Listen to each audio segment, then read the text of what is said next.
So in this video, we'll be continuing with the differences with speculation and investment. So in the previous lecture, we have talked about the basic difference between speculation and investment, which are short-term and long-term in case of speculation and investment, respectively, and higher risk in case of speculation and lower risk in case of investment, or lower in the sense that it is lower in comparison to the amount of risk that is associated with speculation. So next,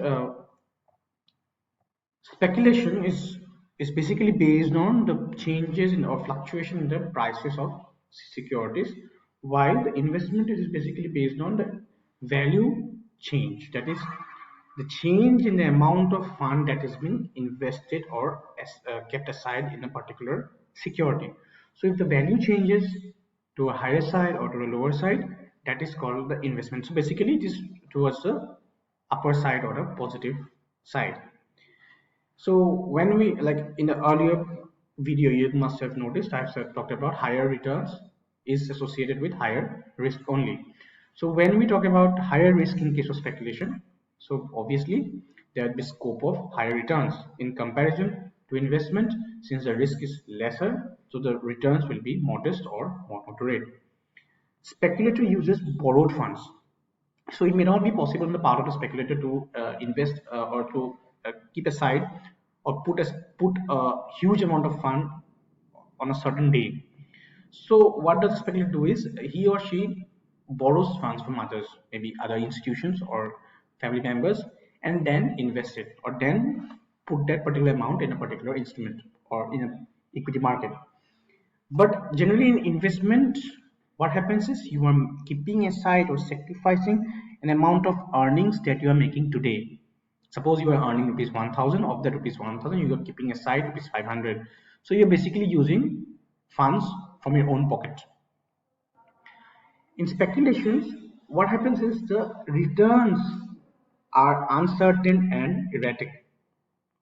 So it is more uncertain than in case of investment. So in case of, especially because the equity market is a very fluctuating market, so whenever the price dips or price of the price of shares increases or decreases, it is not based on the individual's assumption, but it may be due to various other factors. So it is very volatile.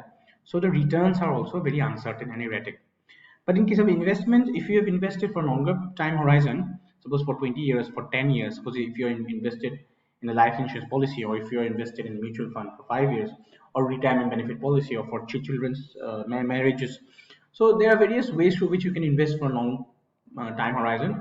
In those cases, the returns are stable and assured returns are there.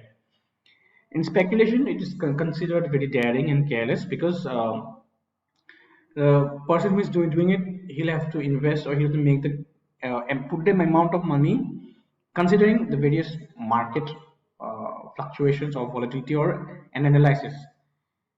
In investment, it is considered to be very cautious and conservative because, like in the previous slide, I have shown you the fundamental factors. We're talking about this in the upcoming part of our class or your syllabus. So, in fundamental factors, you are trying to understand the various technicalities or various basic understanding into the security, how the security has performed over the years, or how the security has, in which company is issuing that particular security. So these things are being understood, and then the investment is made. So these are the differences between speculation and investment. Now we move on to the differences between gambling and investment. So we understand the gambling at certain point of time may be undertaken or maybe opted by various individuals, but basically there are huge gaps or huge differences between gambling and investment. So gambling is basically a risk that is being artificially taken by the individual. It's not necessary, like no one is forcing one to go for gambling. That is an artificial risk. So you are, in most cases, it is illegal as well.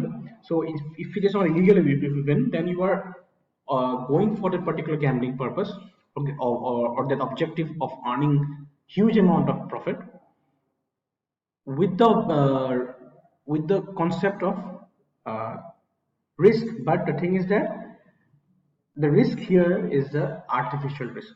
It is not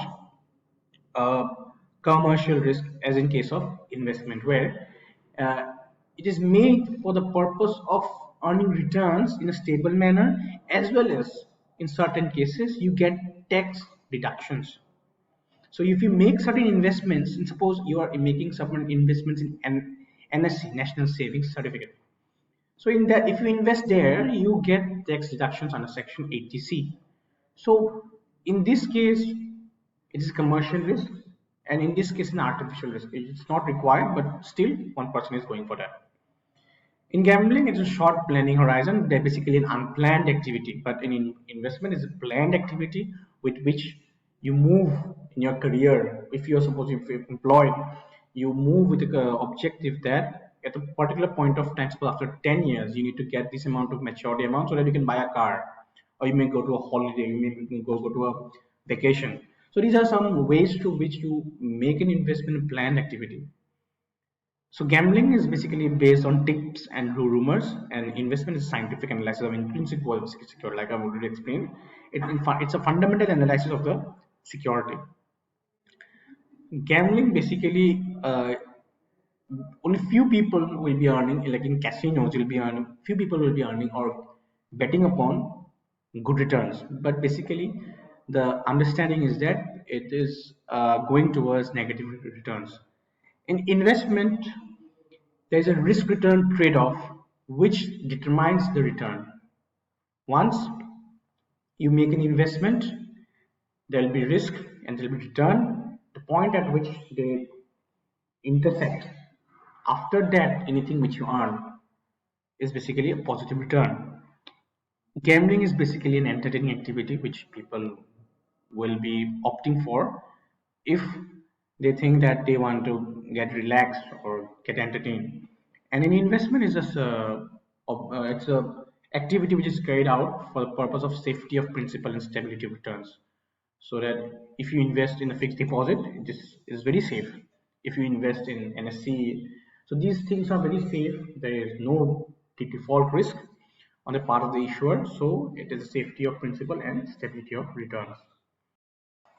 So with this, we come to the end of lecture 2. Next, we'll be moving on to the process of investment.